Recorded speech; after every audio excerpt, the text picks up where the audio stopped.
Bonjour, Gypsy. J'espère que vous allez bien. Ça va bien, merci. Alors, merci d'être avec nous ce matin.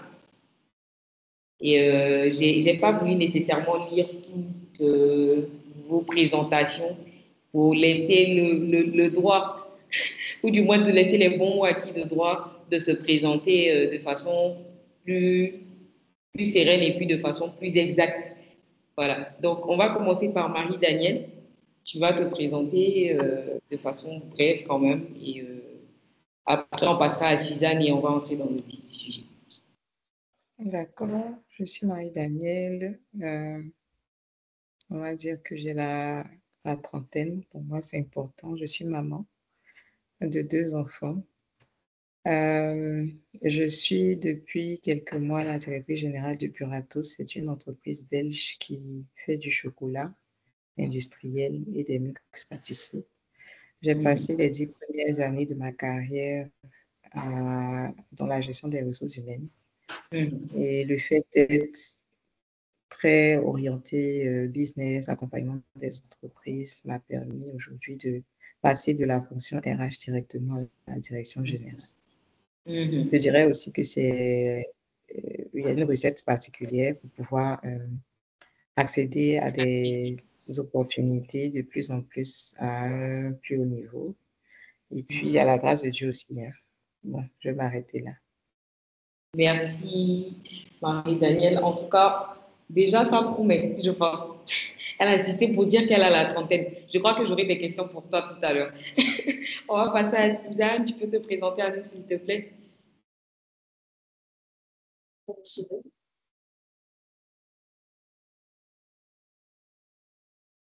Allô. Oui, on t'entend. On t'entend. En tout cas, moi, je t'entends. Oui, oui, d'ailleurs, je suis aussi auteur de...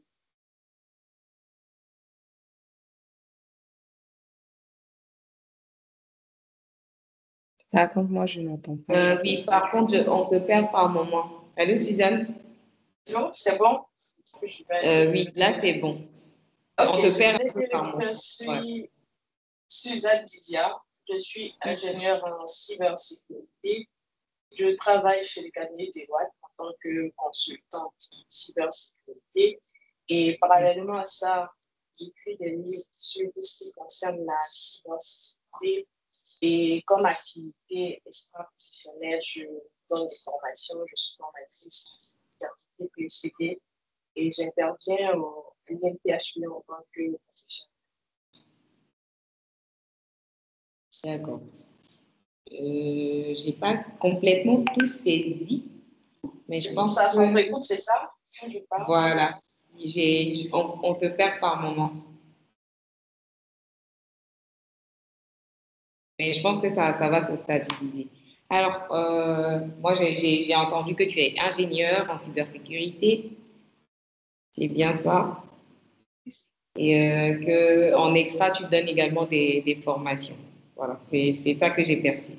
Et pour revenir à Marie-Danielle, euh, tu nous as dit que tu as été principalement dans les ressources humaines et aujourd'hui tu t'es retrouvée directrice générale.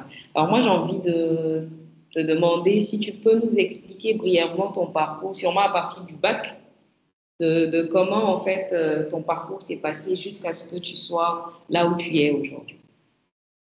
D'accord. J'ai fait une série scientifique, donc j'ai eu un bac C en 2009.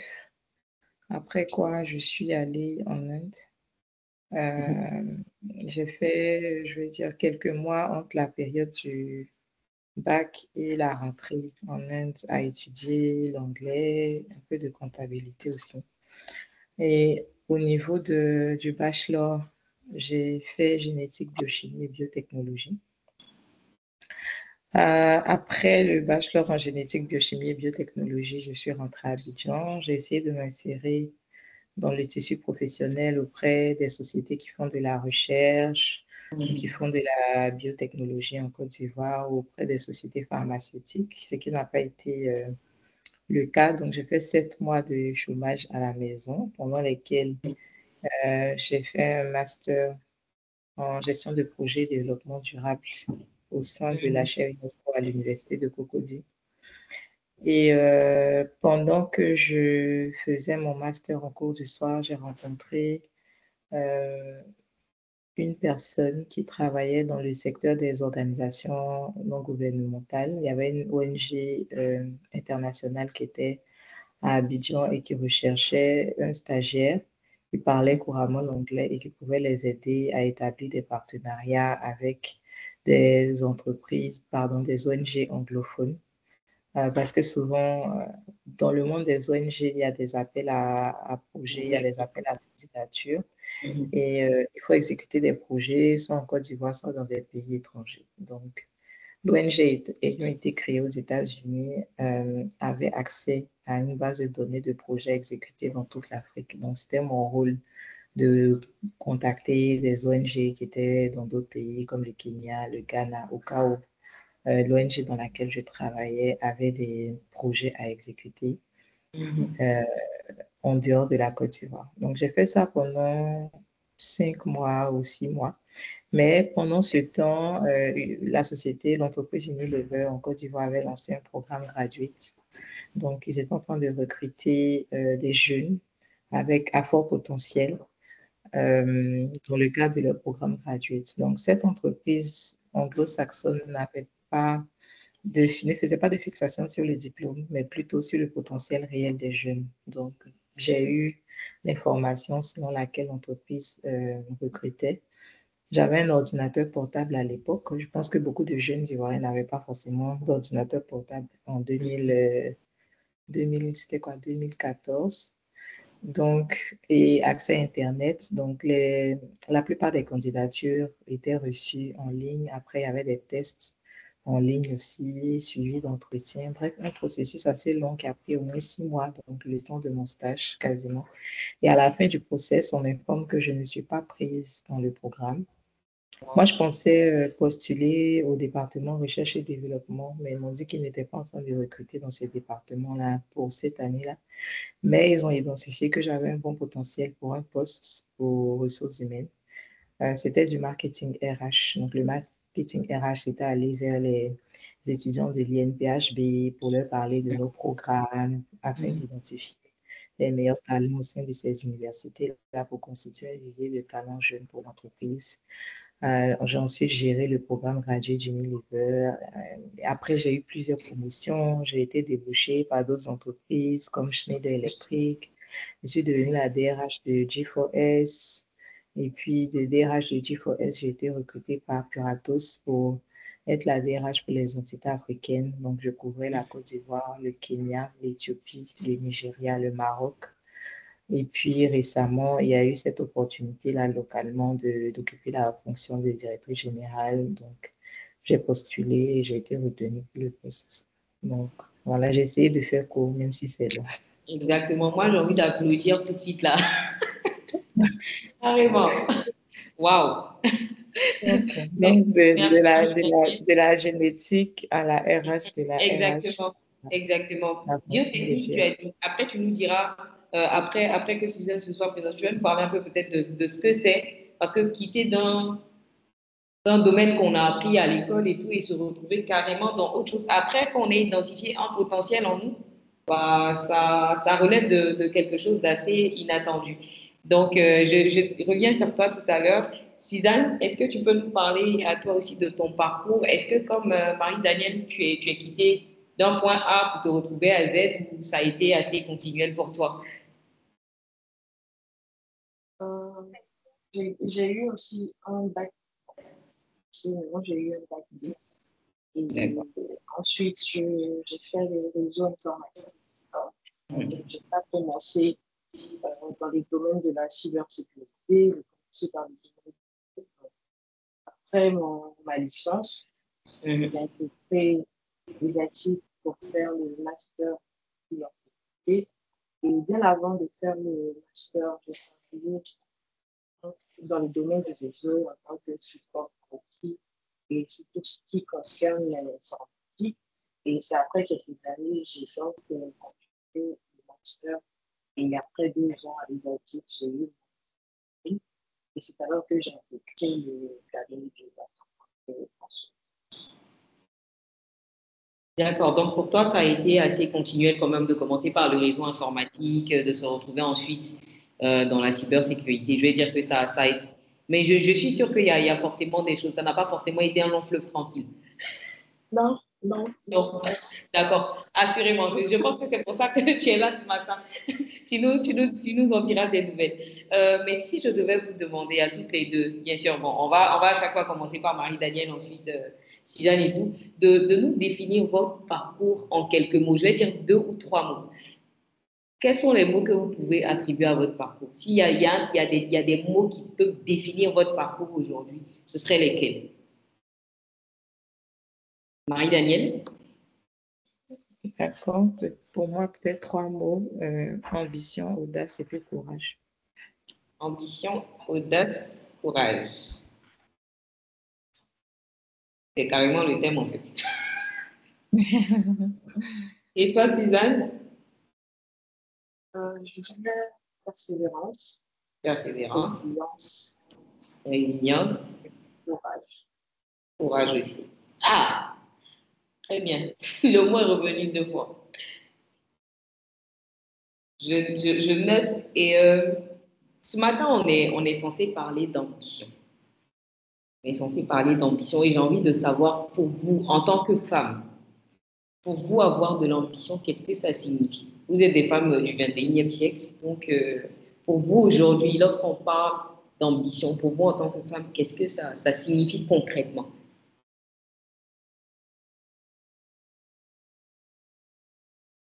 Oui, Donc, Suzanne peut commencer. l'ambition, c'est déjà avoir cette force de la vie, Mhm. atteindre ses objectifs. Et cela va vraiment se matérialiser par par la façon même de parler, d'agir et de poser, on va dire, des actions concrètes. Mhm. Et l'ambition, pour moi, très, très souvent, quand on voit, je donne un exemple, on voit une jeune fille qui est encore sur les bancs, qui a vraiment, on va dire le terme, pris sa vie en pleinement, on dirait que c'est une ambitieuse. Donc, être ambitieux, c'est savoir où on va avoir un objectif vraiment défini, un objectif vraiment concret. On sait que Mhm.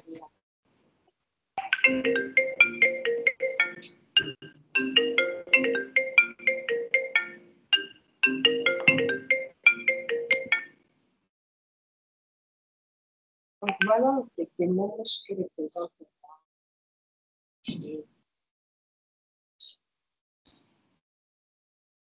Ok, d'accord, j'ai noté. Et pour toi, Marie-Danielle, qu'est-ce que ça signifie avoir de l'ambition pour toi en tant que Euh, femme?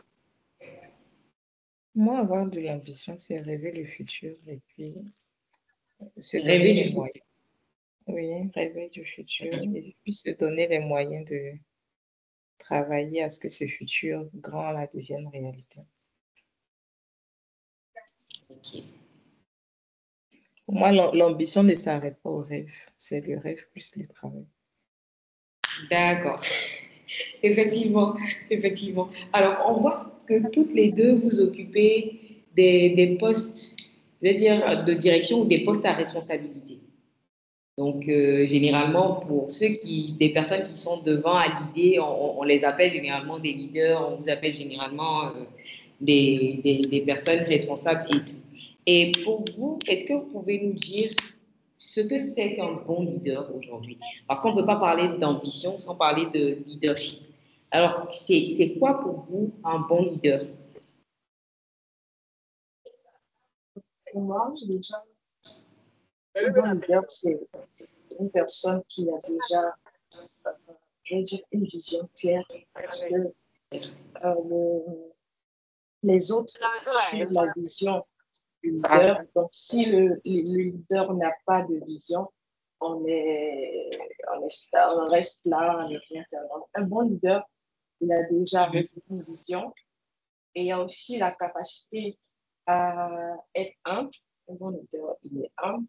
Il sait revenir vers son équipe pour savoir qu'est-ce qui va, qu'est-ce qui ne va pas.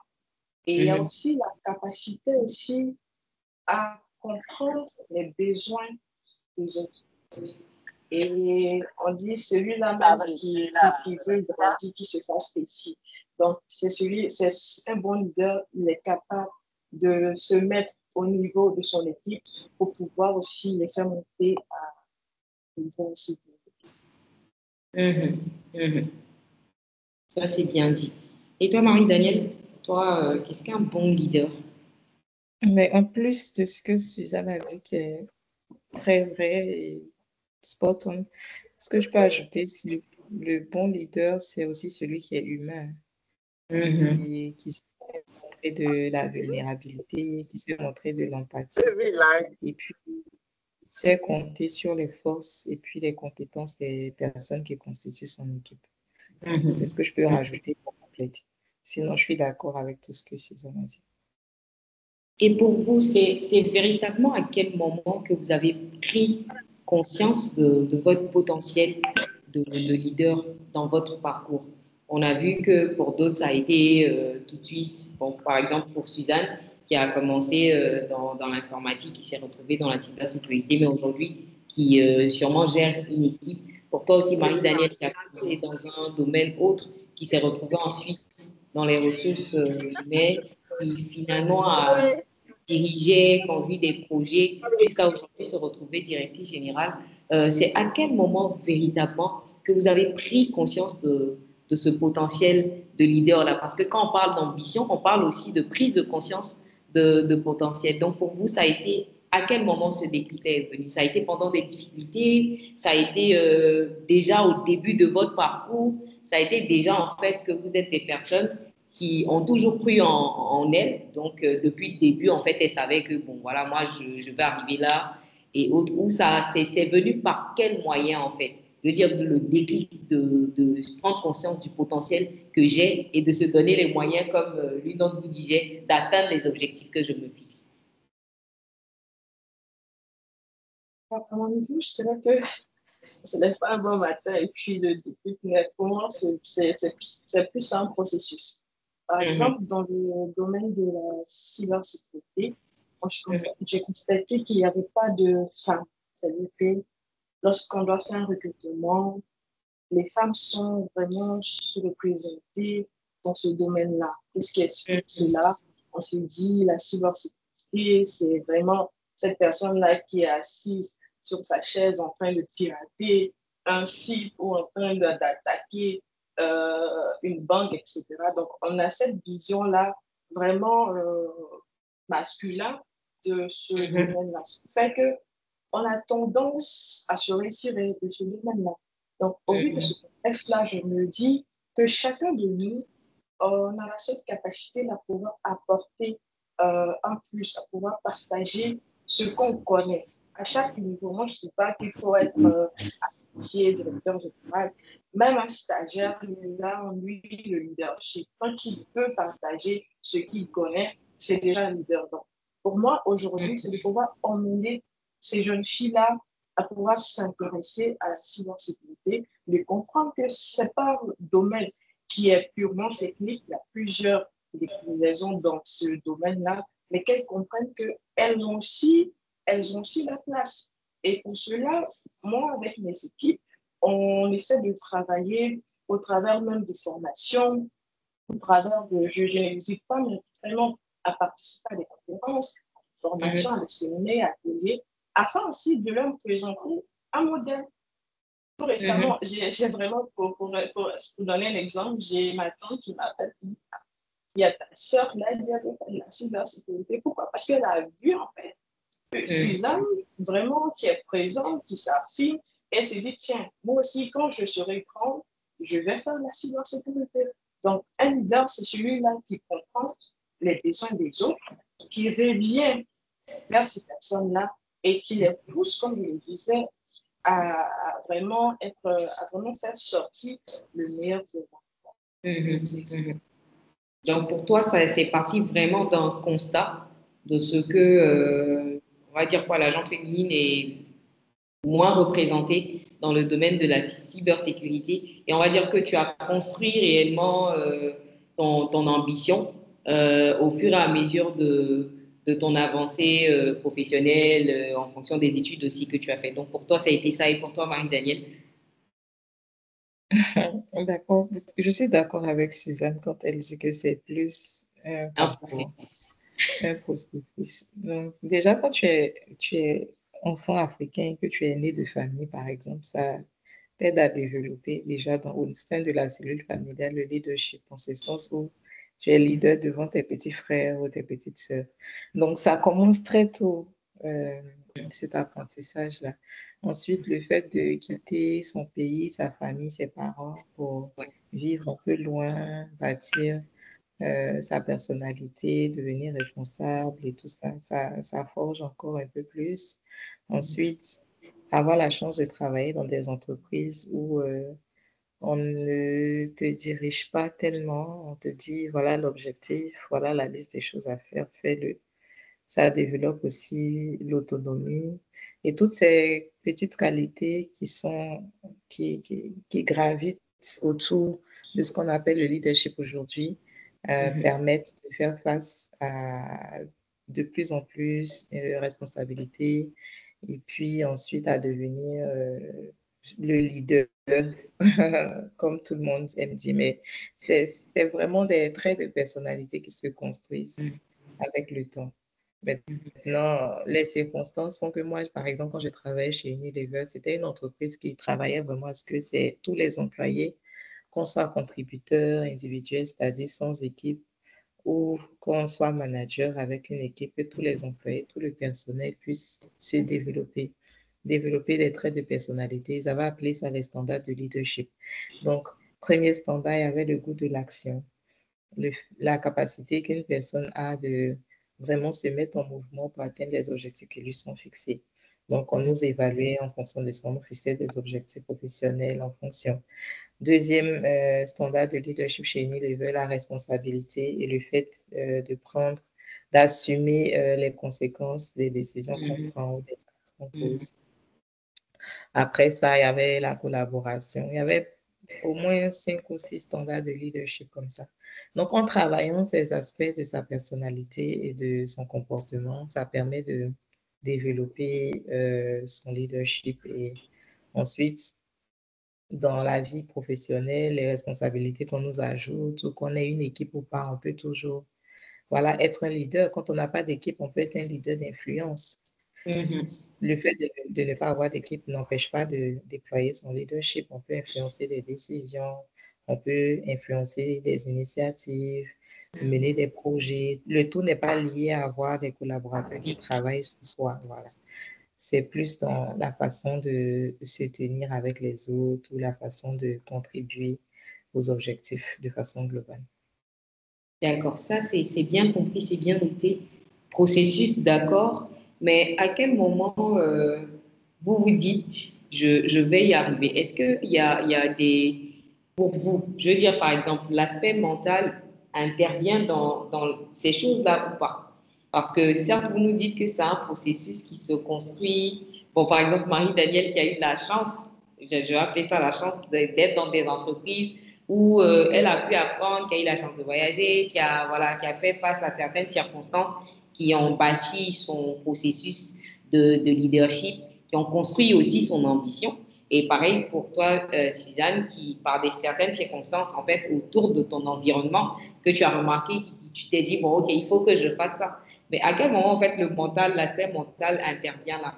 Est-ce que, en fait, pour vous, certes, être leader, être bon leader, identifier son potentiel, d'accord, en fonction de l'environnement et tout, mais est-ce que déjà ça ne commence pas par le mental? Pour vous, est-ce que déjà l'aspect ambition, l'aspect leadership, est-ce que ça ne commence pas par le mental? Bien évidemment que oui, hein, parce qu'une idée, une ambition naît d'une idée, donc ça commence toujours par le mental. Et malheureusement, on doit pouvoir être à mesure de pouvoir euh, quitter l'aspect idée pour se retrouver dans l'action.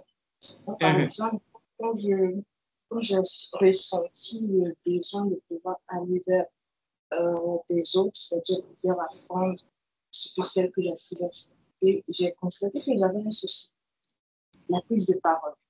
Là, Mhm. techniquement, ça pouvait aller, mais me mettre devant une, un nombre de personnes, c'était vraiment compliqué. Je n'y Mhm. arrivais pas. Et quand tu constates déjà ton problème, qu'est-ce que tu fais? Tu te dis que tu dois pouvoir résoudre ce problème-là avant de pouvoir réaliser ces ambitions-là. Malheureusement, quand on a une idée ou on a une ambition, et qu'on regarde qu'on est limité à cause de tel ou tel facteur, on décide d'abandonner. C'est normal là même qu'il faut travailler sur ce qu'on appelle limite pour pouvoir atteindre.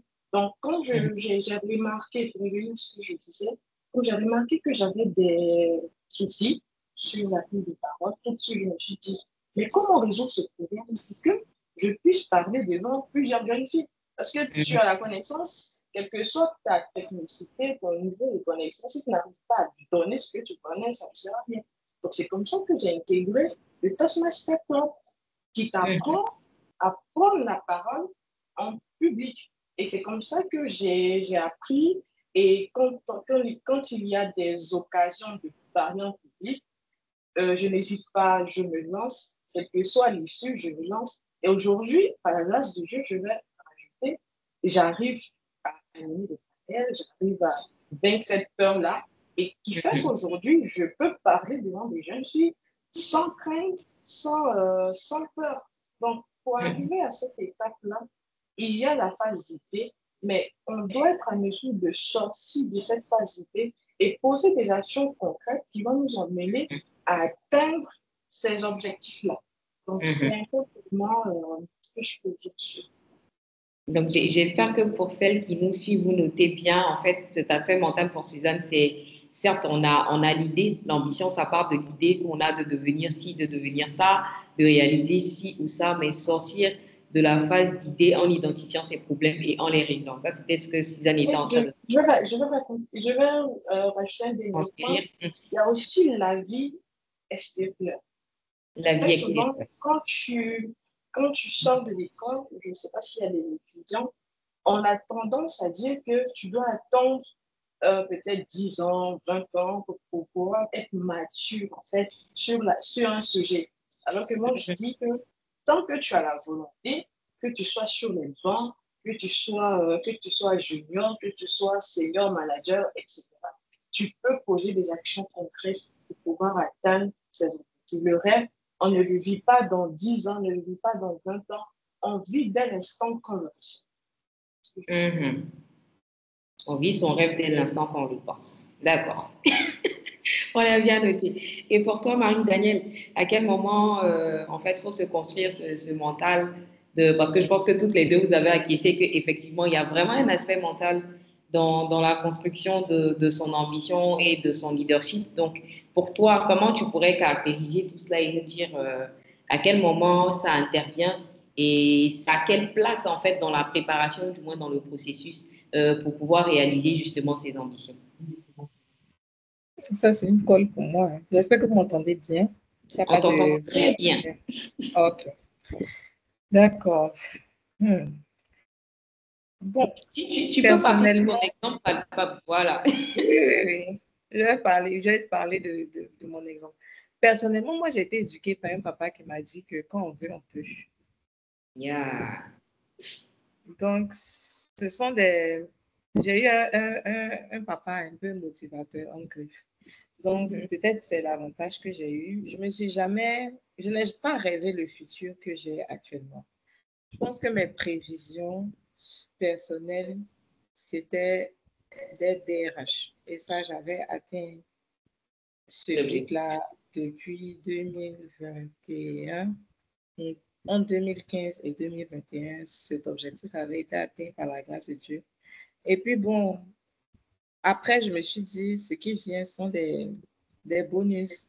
Je me souviens Mhm. que quand j'étais chez G4S, par exemple, je quittais un poste où je n'avais pas de personnes dans mon équipe pour aller prendre un poste où j'avais pratiquement 20 personnes dans mon équipe.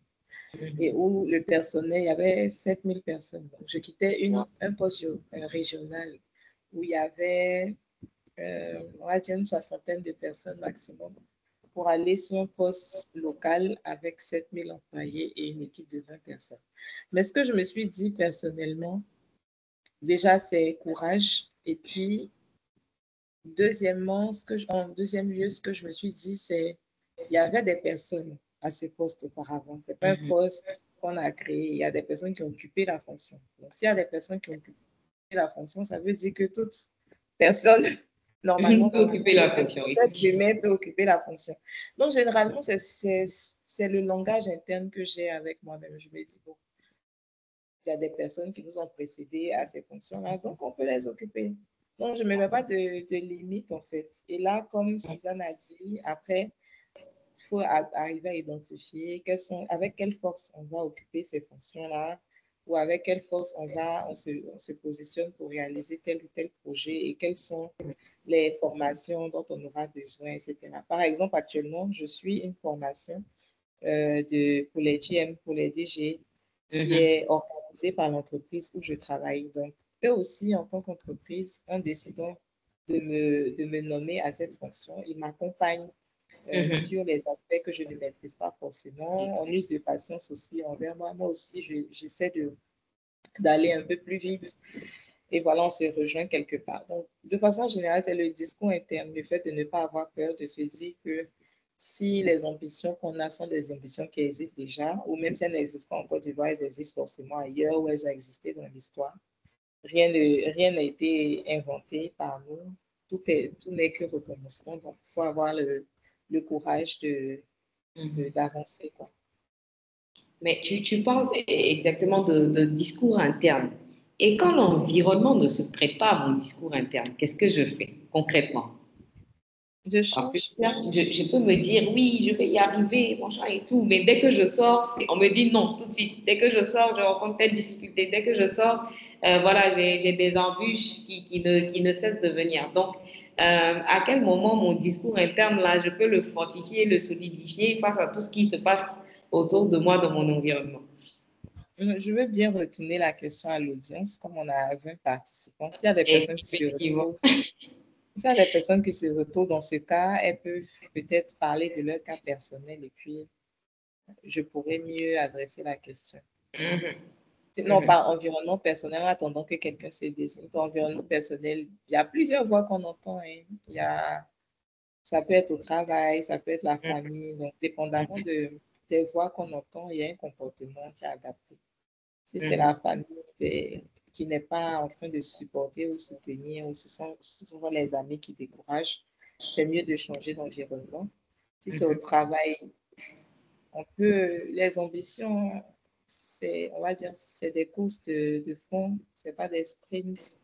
Donc, même si on travaille dans une entreprise en particulier et que là-bas, on nous dit qu'on a tel défaut, on doit chercher à se refocaliser vers une entreprise qui aura besoin des qualités qu'on transporte. Ou peut-être que ça veut dire qu'on n'a pas suffisamment accumulé de valeurs propres. Donc, il faut travailler sur soi pour avoir un peu plus de valeur, ainsi de suite. Donc, mon profil, moi, dans la recherche d'emploi, il y a plusieurs entreprises qui m'ont dit non, c'est juste parce que peut-être mon profil n'était pas adapté. Il y a des entreprises qui m'ont dit oui, je pense que ces entreprises n'ont pas regretté non plus. Donc, il ne faut pas avoir peur de se refocaliser quand on estime qu'on n'est pas appris ça, ça juste voilà. S'il y a quelqu'un dans l'audience qui veut ouvrir son micro pour... Effectivement.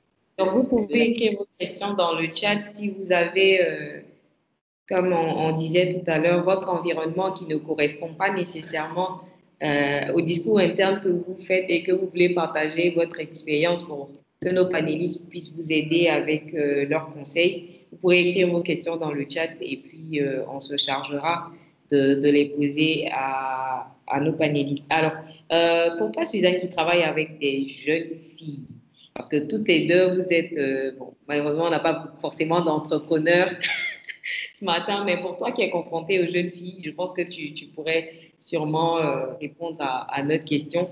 Des jeunes filles qui sont aujourd'hui confrontées sûrement à se prendre en charge elles-mêmes, à se battre, à déjà vraiment forger elles-mêmes leur mental, au vu aussi de tout ce qu'on voit déjà aujourd'hui. Pour toi, comment, en fait, comme Marie-Danielle le disait, comment elles peuvent justement construire ce et ne pas se laisser influencer par leur environnement? Qu'est-ce qu'elles peuvent faire? Parce qu'après, c'est vraiment au cas par cas, mais de façon générale, qu'est-ce que tu leur dirais? Par exemple, quand votre environnement ne se prête pas forcément au discours interne que vous avez, aux ambitions que vous avez, comment en fait vous pourrez, qu'est-ce qu'il faut se dire, qu'est-ce qu'il faut faire selon toi, pour toi qui es confronté généralement à une génération un peu plus jeune?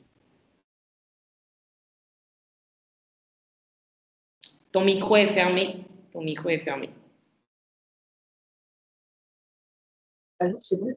Donc, Voilà. quand on a une idée, quand on a une ambition, déjà, il faut que notre objectif soit réalisable. C'est très important. Toute ambition doit être évaluée sur est-ce que vraiment ce projet est réalisable.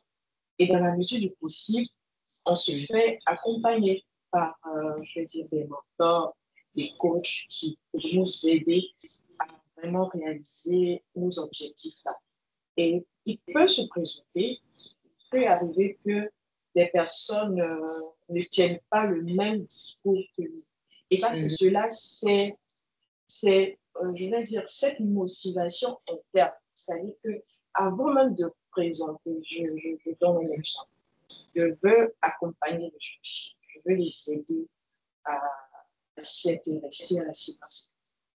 Je travaille dans un milieu qui n'est pas en phase avec cette idée qui te dit, par exemple, que ça ne vaut pas la peine, tu gagnes quoi des temps. Donc, tu peux te retrouver face à cette... mais là, tu te dis, quel serait l'impact, en fait, de mon idée? Il y aura des jeunes filles qui vont avoir du travail parce que la cybersécurité offre plusieurs opportunités aux jeunes femmes. Il y aura des femmes, des jeunes filles qui, après le bac, ne savent même pas où s'orienter, qui auront en fait aujourd'hui l'opportunité de mieux s'orienter. Donc, quand tu vois l'impact, face à ce que les gens disent, tu vois qu'il y a un déséquilibre. Donc, tu fonces, tu restes focalisé, tu ne regardes pas à gauche et à droite. Mais, j'ai juste donné un exemple. Il faudrait que ton objectif soit vraiment réalisable, que tu aies une bonne fondation et que tu te lances voilà, sans regarder à gauche et à droite. Parce que je le dis très souvent, les gens parleront. C'est ce que toi, tu vas faire. Quand ça va réussir, tu verras que c'est eux-mêmes qui viendront te dire félicitations, félicitations. Donc, quand tu as ton idée, quand tu sais que c'est vraiment réalisable, ne regarde pas à gauche et à droite, fonce parce qu'il y va aussi de l'avenir d'une personne. Alors, tu nous parles d'objectifs réalisables. Je souhaiterais juste que tu nous dises ce que c'est qu'un objectif réalisable. J'ai un projet. Tu veux, par exemple, j'ai juste donné mon exemple de pouvoir accompagner des jeunes filles qui peut se faire dans la mesure du possible. Tu travailles, je donne un exemple, tu travailles 8 heures de temps. Tu veux monter un projet qui te demande, par exemple, d'être disponible 5 jours sur 5, sachant que tu as déjà un travail qui occupe déjà le temps réservé pour ton travail. Donc là, tu vois que dans le travail dans lequel tu veux t'investir, tu n'as pas l'opportunité de trouver un autre canevas pour pouvoir le faire dans le temps ou à court terme, ce n'est pas possible. Donc, ton projet-là n'est pas réalisable. Soit tu quittes ton travail pour t'engager pleinement dans ton activité, ou soit tu ne peux pas, en fait. Donc, ton projet doit être réalisable dans la mesure du possible. D'accord, donc il faut tenir compte, je vais dire, de son environnement, de ses circonstances, et puis surtout de le répartir dans le temps aussi. Je pense qu'il y a l'une d'entre vous qui avait dit ça. C'est vrai, peut-être, bon, je dis n'importe quoi, mon objectif c'est d'être présidente de la République, mais bon, si je suis encore à l'école, je sais que c'est tout un parcours, il va falloir que j'étudie l'histoire, il va falloir que j'étudie quand même la politique et tout ça, donc c'est étape par étape qu'il faut y arriver. Ça, c'est très bien noté. Et je pense qu'il y a une autre, et je crois que c'était Suzanne et également Marie-Danielle a rebondi dessus, parler de faire son introspection et de voir les carences qu'on a et les forces qu'on a. Donc, j'aimerais que vous nous disiez concrètement comment on arrive à identifier véritablement son potentiel, ses faiblesses, comment concrètement on peut faire une bonne introspection qui va nous permettre de mieux calibrer, on va dire, nos ambitions et puis d'asseoir notre leadership sur nos forces et puis de travailler nos faiblesses pour qu'on puisse arriver à atteindre nos ambitions. Donc, comment est-ce qu'on fait concrètement en tant que personne, en tant que femme aussi, une introspection de ses forces et de ses faiblesses? Lisanne, tu as déjà ton micro ouvert, donc si tu peux. D'accord. Déjà, moi, je pense que on connaît plus ou moins nos forces, nos faiblesses. Moi, je pense que j'ai déjà abordé ce point-là. J'aime plutôt aller sur des exemples. Tu sais que tu as un problème sur ta prise de parole. Tu veux occuper des postes de direction. C'est un métier qui ne colle pas avec le manque d'engagement sur la prise de parole. Donc, tu dois pouvoir travailler déjà quand tu n'es pas encore face, je vais dire, à ce poste-là, c'est-à-dire que tu sors de l'école, tu es encore sur les bancs, tu sais que toi, par exemple, tu veux être manager, tu veux être directeur. Déjà, tu identifies ta faiblesse, tu commences à travailler, de telle sorte que quand tu seras face à ce cas-là ou face à cette problématique, du moment où tu as anticipé le problème, tu es confortable. Donc, pour moi, les forces, on peut les identifier facilement. Mais c'est plutôt sur les faiblesses que pour moi, de façon personnelle, on essaie de réfléchir et on essaie de mettre en place une stratégie en fonction de chacun pour pouvoir y arriver. C'est ça. Donc, pour toi, nos forces et nos faiblesses, on les connaît déjà. Donc, il faut être honnête. Ouais, avec soi-même. Marie-Danielle, qu'est-ce que tu peux nous dire sur cet aspect-là, de faire son introspection de façon très pratique? Parce que c'est vrai, on nous dit ça beaucoup, oui, faites votre introspection, identifiez vos forces, faiblesses et tout, mais bon, concrètement, comment ça se fait, comment ça se passe? Pour toi qui es RH, je pense que D'accord, il y a des outils, il y a des outils pour le faire.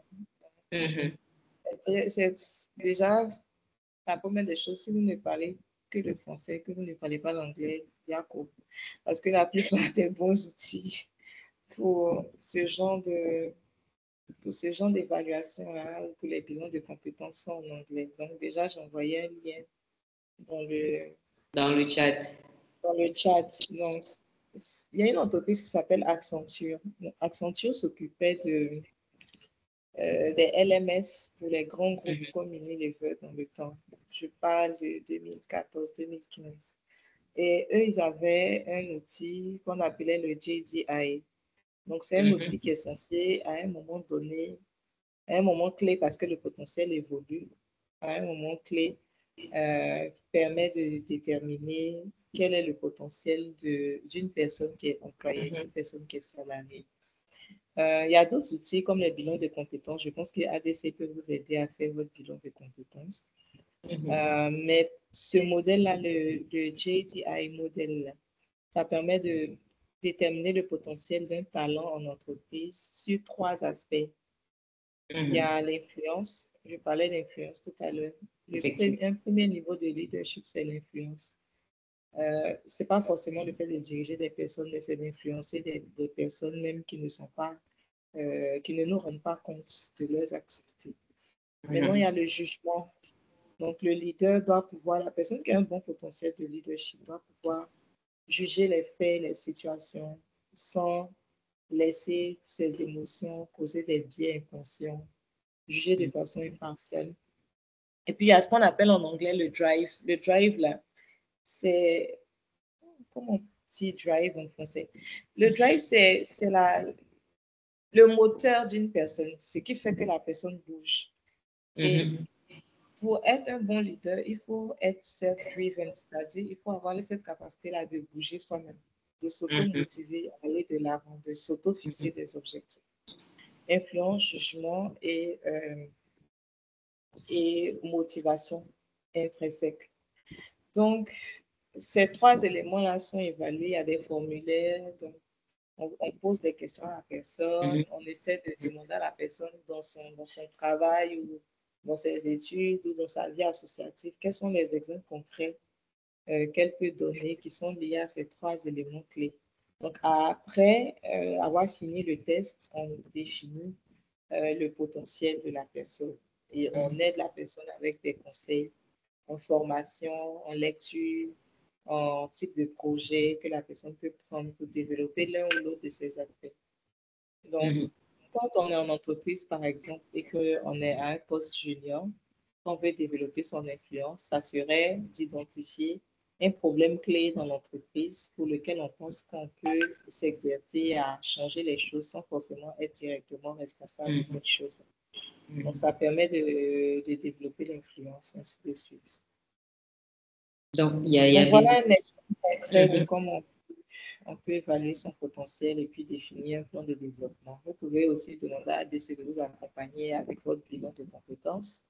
Ça permet d'ouvrir un peu plus, de ne pas rester figé sur les questions de leadership et de potentiel, mais plus de regarder aussi les aspects techniques sur la façon dont vous pouvez vous développer. Qu'on soit entrepreneur ou employé, c'est pareil. Donc, il y a des outils, en fait, qui permettent de s'auto-évaluer. Et comme on disait, c'est vous qui répondez. Du coup, il faudrait être assez honnête. C'est ça. On peut prendre les feedbacks même des personnes de notre entourage, des patrons, des collaborateurs, des collègues. On peut prendre des feedbacks aussi. Ça permet de s'auto-évaluer.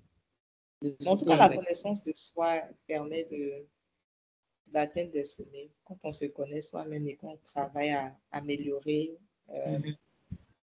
ses compétences, on évolue. La connaissance de soi on parle un peu de potentiel. On sait qu'il y a des personnes qui ont énormément de potentiel, mais qui n'arrivent pas véritablement à mettre ce potentiel-là en avant. Donc, il y a comme un gap, en fait, entre voilà ce que je sais que je peux faire, voilà ce que je sais que je vaux, et ce que je fais actuellement. Du moins, voilà la vie dont je rêve, et voilà la vie que j'ai en ce moment. À ces personnes-là, qu'est-ce que vous pourriez dire pour pouvoir combler ce gap-là? Je veux dire, entre le potentiel que j'ai et ce que j'ai en ce moment, et comment, en fait, on arrive à créer ce pont pour arriver à développer son plein potentiel, j'ai envie de dire. Marie-Danielle? Moi, je dirais que l'entourage compte beaucoup. Hein. Quand on a des rêves et qu'on voit que les années passent, on n'arrive pas à les réaliser. Il faut avoir l'humilité de s'approcher des personnes qui sont en train de faire ce que nous n'arrivons pas à faire. Donc, laisser un contact avec ces personnes-là va déclencher quelque chose, va nous faire aller dans la direction qu'on veut prendre. Donc, pour moi, c'est le premier élément. Maintenant, Suzanne va compléter. Je vais aller dans le même sens, on ne réinvente pas la roue. Il y a tous les domaines, il y a forcément des personnes qui ont forcément réussi. Si je parle du domaine de la cybersécurité, parce que c'est mon domaine, il y a forcément des personnes qui ont excellé dans ce domaine-là. Donc, toi, tu souhaites aussi être expert de ce que tu fais. Approche ces personnes-là parce qu'elles ont appris, elles ont de l'expérience. Donc, leur retour sera, je vais dire, gagné en année. Parce que si elles ont fait des erreurs sur un parcours de 10 ans, qu'elles te font leur retour, toi, tu peux gagner sur ce qu'elles ont eu à faire comme erreur et tu vas les utiliser comme catalyseur pour voir toi aussi évoluer. Donc, il faut avoir une unité de pouvoir se rapprocher de ces personnes-là et aussi de pouvoir se former. Parce qu'elles peuvent te faire des retours, mais tu es le centre de toi-même. Personne ne peut poser des actions à toi-même. Donc, il faut être en mesure aussi de pouvoir mettre en pratique les retours qu'on te fait. Parce que c'est sur cette base-là que tu pourras atteindre tes objectifs. Après, moi aussi, je vais ajouter qu'il faut se donner du temps pour apprendre. Souvent, on est tellement pressé, on se dit, on veut sauter des étapes. Quelqu'un a dit que un bébé ne peut pas avoir mal. On dit qu'on ne peut pas avoir ce. Voilà, quand on est petit, on a droit à quelque chose. Quand on grandit, on a droit à quelque chose. Donc, si tu es encore à la phase initiale, il faut accepter le processus. Et quand tu seras grand, tu vas avoir ton bac. Donc, en gros, nos panélistes sont en train de nous dire de ne pas rester enfermés dans l'environnement dans lequel on se trouve. Quand on sait et on voit qu'il y a un gap entre ce qu'on veut, entre le potentiel qu'on a, en ce qu'on nous dit, ce qu'on entend dire de nous, et ce qu'on vit réellement tous les jours à la maison, il faut avoir l'humilité, comme elle disait, de se rapprocher des personnes qui l'ont déjà fait et de demander conseil, de les écouter, d'appliquer surtout et puis de ne pas avoir peur également de se faire former en se donnant du temps pour apprendre, pour assimiler, pour pouvoir rendre tout ce qu'on a appris. J'arrive pas à avoir accès au chat, donc j'ai envie de marquer une petite pause quand même de quelques 2-3 minutes. Si quelqu'un a une question, on pourrait juste lever la main. J'arrive pas aussi à défiler, donc je sais pas. Mais si quelqu'un a une question, qu'elle lève la main pour poser une question déjà à ce niveau-là, parce qu'on est déjà quand même à la moitié de nos échanges. Et si quelqu'un a une question à poser à nos panélistes, qu'il lève juste ou qu'elle lève juste la main, et puis que l'autre nous ouvre le micro pour qu'elle puisse poser leur question ou la question directement. Alors, bonjour Marie-Ange Mbra, je vois qu'elle est en train de préparer son écouteur. Oui, allez-y. Merci. Merci beaucoup, mesdames Romba et Achi, Marie-Danielle. Merci, Madame Quadio. Je voulais demander à nos panélistes comment est-ce qu'elles arrivent à concilier en fait la fonction de responsable sur le plan professionnel et la fonction de mère au niveau de la maison. Quand on sait que de façon culturelle, en Afrique surtout, la femme est pratiquement celle sur qui repose en fait la gestion de la maisonnée, d'où l'expression maîtresse de maison. Et c'est un autre leadership, c'est une autre influence, c'est un autre impact aussi qui est manifesté à ce niveau. Je vous avoue que personnellement, il y a des moments où je prends du magnésium pour pouvoir bien dormir, quoi. Mais j'aimerais avoir un peu, vu que vous êtes maman aussi, comment est-ce que vous arrivez facilement à concilier parce que c'est des engagements de part et d'autre.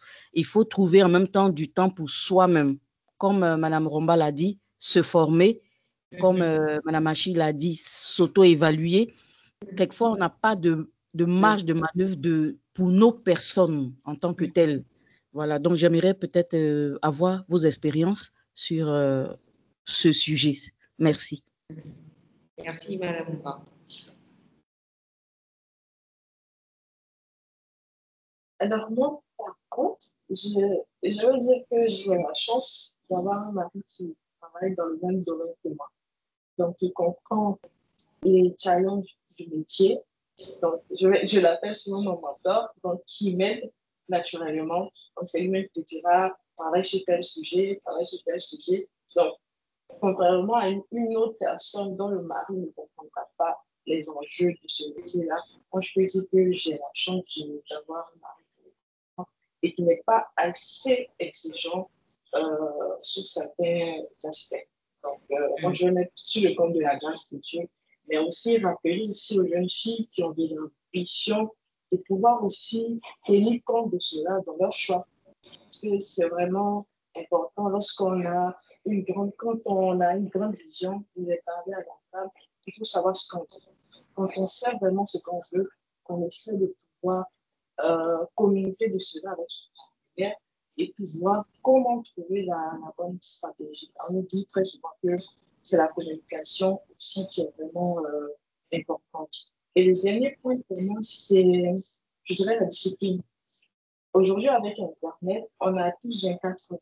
Et très souvent, on passe assez de temps sur les téléphones, sur Internet et tout, ce qui fait qu'on perd du temps. Donc, quand on a un objectif, par exemple, je veux me former à la cybersécurité, comment je m'organise pour pouvoir atteindre cela? Je fais un planning et avec ce planning-là, j'essaie d'être assez exigeant C'est vrai que très souvent, quand on commence, il y a la paresse qui peut intervenir, mais c'est vraiment d'être constant parce que on peut être motivé, mais si on n'est pas discipliné au bout de 2, 3 jours avec certains challenges, on va abandonner. Ce n'est pas facile en tant que femme, on ne va pas y arriver, mais on peut y arriver. Faudrait pas au lieu de trouver des excuses, on va trouver des éléments sur lesquels on va s'appuyer pour pouvoir avancer. Donc, ce n'est pas facile. Et puis, moi, je suis chrétienne, un peu sur notre constitution. Oui, Marie-Danielle? D'accord. Pour moi, c'est un jeu d'équilibre, hein. C'est un jeu de chaise musicale. De pouvoir allier la vie personnelle et puis le travail. Donc, le jeu commence par soi-même.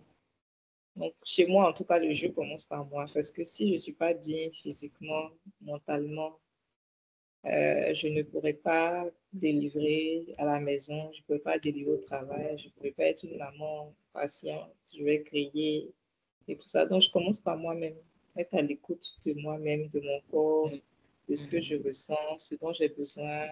Est-ce que j'ai besoin de manger quelque chose en particulier? Est-ce que j'ai besoin de me reposer? Est-ce que j'ai besoin de faire du sport? Donc, je commence avec mes besoins personnels. Ensuite, il faut avoir un mécanisme. Je pense que là où moi, je passe le plus de temps, c'est au travail.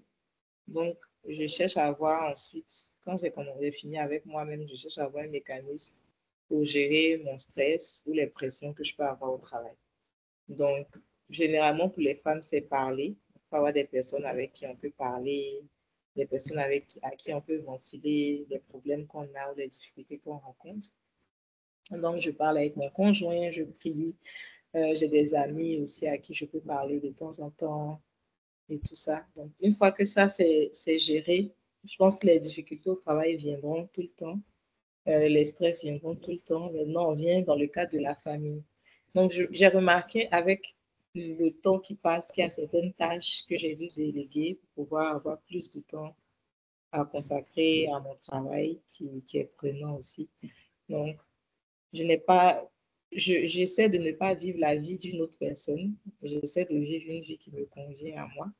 Donc, si la vie qui me convient à moi, c'est de dormir dimanche après-midi plutôt que d'être en train de piler du photo, ben je dors sans me préoccuper de ce que ma belle famille va dire ou de ce que qui de droit va penser.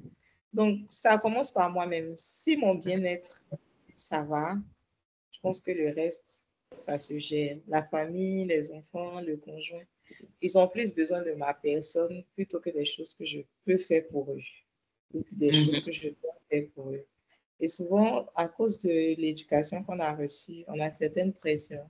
La pression d'être la mère au foyer, parfaite, exemplaire, d'être celle qui a toujours la maison bien rangée, celle qui gère toujours bien le programme de nourriture, qui n'oublie pas les voyages des enfants ou les choses qui concernent l'école des enfants, qui a réunion des parents d'élèves à chaque fois. Mais moi, je me suis dit que je ne pourrais jamais faire tout ça parfaitement. Donc, que j'ai besoin d'avoir un conjoint qui est mon partenaire, qui peut m'aider, qui peut me comprendre. Donc, Dieu merci, c'est ce que j'ai. Donc, c'est ce qui fait que je suis toujours mariée. Et voilà. Mais ça commence par soi-même, peu importe ce qu'on fait. Une femme doit être attentive à son bien-être. Et puis, le reste, ça va couler. Voilà. Vraiment, c'est ça. Relâcher prise, rester zen, se dire que les choses iront bien. Moi, souvent, j'imagine même les scénarios les pires et puis je me rends compte que même si le scénario le pire arrive, bien, en fin de compte, il y a toujours des solutions. Donc, ça permet d'être tranquille. Donc, quand j'ai besoin de dormir toute la journée, je dors. Voilà. Je dors sans culpabilité. Voilà. Je dors sans culpabilité. J'explique à mes enfants que je suis fatiguée, que j'ai besoin de me reposer et puis je dors. Alors, j'espère que Madame Bra s'est bien notée, s'est bien compris. Ok, elle applaudit. Merci à nos panélistes d'avoir donné ces quelques conseils. En tout cas, je retiens bien le choix du conjoint pour les jeunes filles qui sont avec nous si vous n'êtes pas encore mariés. Si vous avez des ambitions, ayez le partenaire qui va avec. Je pense que Marie-Danielle l'a dit aussi. Et puis, voilà, soyez au centre de vous-même. Soyez au centre de vous-même. Je pense que c'est ces deux choses qu'on va retenir à cette étape. Tu as précisé, Marie-Danielle, quand tu te présentais, que tu as la trentaine. Et peut-être, j'espère qu'il y a des jeunes dames de la trentaine qui nous suivent ce matin. Et on sait la pression qui vient quand on atteint cet âge-là sans avoir véritablement réalisé certaines choses et tout. Comment il faut gérer la pression de l'âge quand on est femme et que on voit que, bon, on sait pas, vous nous avez donné des conseils pour pouvoir rallier le pont entre la vie dont je rêve et la vie que je mène en ce moment. Mais par moment, il y a toutes ces choses-là qui viennent avec vraiment la pression de l'âge sans avoir réalisé certaines choses. Bon, pour toutes les deux, par exemple, vous êtes déjà mariées, on rend grâce au Seigneur, mais il y a d'autres à 30 ans qui ne sont pas encore, à 30 ans qui veulent être chefs d'entreprise qui ne sont pas encore, qui veulent être DG comme Marie-Danielle qui ne sont pas encore, qui veulent avoir une équipe ou bien travailler dans de grosses boîtes, les Big Five, comme Suzanne et tout, mais qui n'y sont pas encore. Vraiment, comment gérer toute cette pression-là et puis ne pas se laisser influencer et puis se dire que, bon, voilà, à un moment, comme Marie-Danielle disait, ça va se faire et tout. Comment concrètement gérer cette pression-là?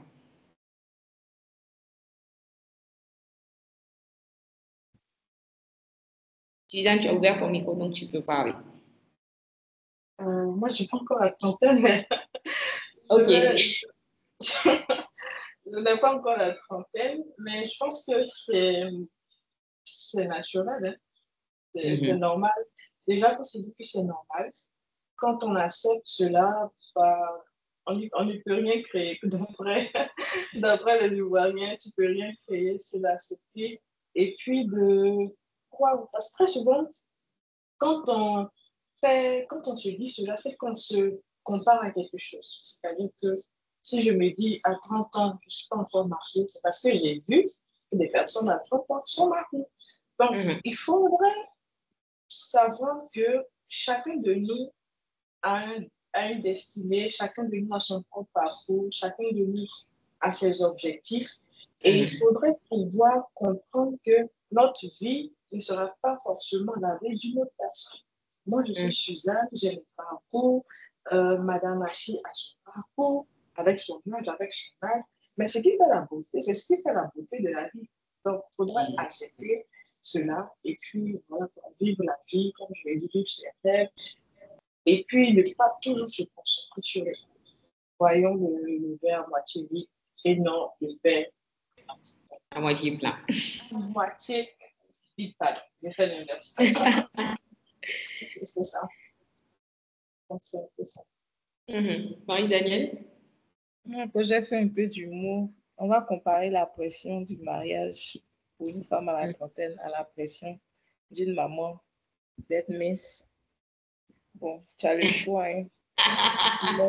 Manger et être heureuse ou bien être mince.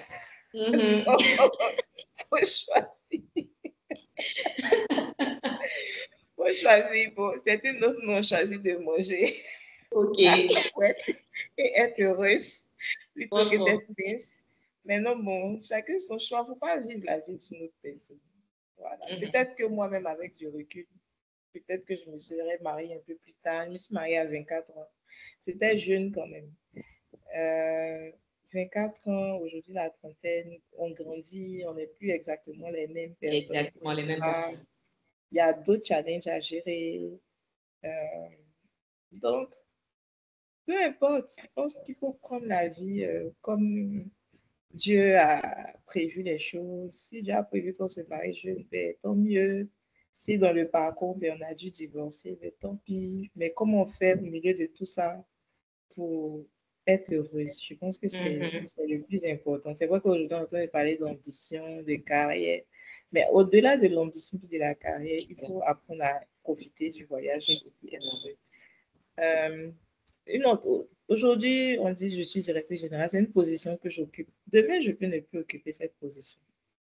Qu'est-ce qui va rester après avoir occupé la position? C'est les expériences de vie que j'ai eues, c'est la joie que j'ai, la joie que j'ai vécue ou que je vis. C'est ça qui fait toute la différence, en fait. Et c'est ça le plus important. Plus que les choses qu'on peut avoir ou les choses qu'on peut réaliser, ou bien les applaudissements des personnes qui partagent notre vie. C'est pas ça le plus important, c'est voilà, comme on soi-même, on se réveille, on se réveille satisfait, on se réveille content de mener la vie qu'on mène.